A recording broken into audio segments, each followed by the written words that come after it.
Well, it's March 19th, 2020, and we're in the throes here of the coronavirus issue. So I've been keeping myself down in the basement here, keeping busy with testing vacuum tubes. These are all the ones I've tested so far. So I got through all those. That's my stack of good ones, and then a small batch of bad ones here, not too many. And I've been using my Hickok 600A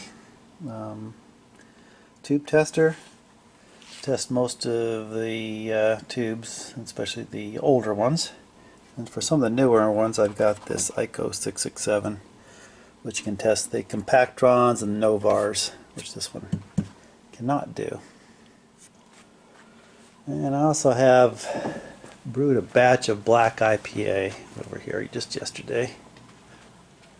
So this is the Northern Brewer Ace of Spades Black IPA. Very good recipe. It's not too expensive. I usually try to keep a batch of that and the kegerator.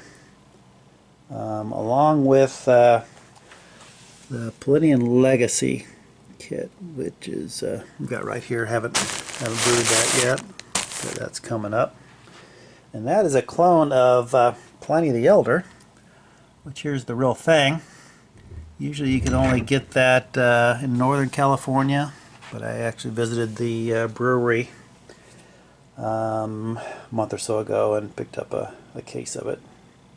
So I've got something to try and compare against my clone, which last time I compared it, they compared it pretty well. So looking forward to that. And one thing I wanted to show in these tubes here is normally tubes kind of look like this. There's some standard ones, some octal based, it's a big one, some miniatures. A lot of times they'll have this top cap here. But I came across one that I kind of had to laugh at. It has two top caps. I've never seen anything like that. But I was able to test it, and I'll kind of show you how I did it. And also another very cool tube you don't see too often are these Magic Eye tubes. So let me show you what they look like when they test. They're kind of cool. Alright, got the Magic Eye tube in there. It's all set up to test that one. Now these things, they were used for like tuning radios, and it's kind of a display type of tube. And I'll show you, I'll press the button here to show you what it looks like. Isn't that cool? Look at that. Glows nice and green. And that little eye will open and close depending on how the radio is tuned or whatever else you've got it hooked up to. So it's kind of a fun little tube. I was glad to find one of those in the stash that I bought. Let me show you how you have to test this guy. Alright, I got that guy all hooked up. Now, since you have two top caps, and normally 99.9% of the tubes, if you have a top cap, you only have one. So the manual says, I don't know if I'm going to be able to focus on this, it says the far cap is the grid and the near cap is the plate. So that's how I have to hook this up. Now normally you only get one of these per tester, so I had to go dig into my other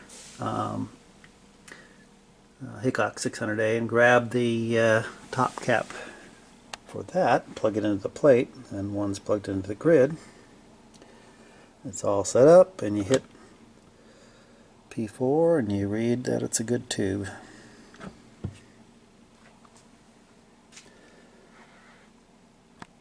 So that's what I've been doing during the coronavirus scare. In addition to keeping up with what's happening on the radio, on my old 1965 Harman Kardon receiver that I restored a little while ago. WTOP at 1228. So that's it for me.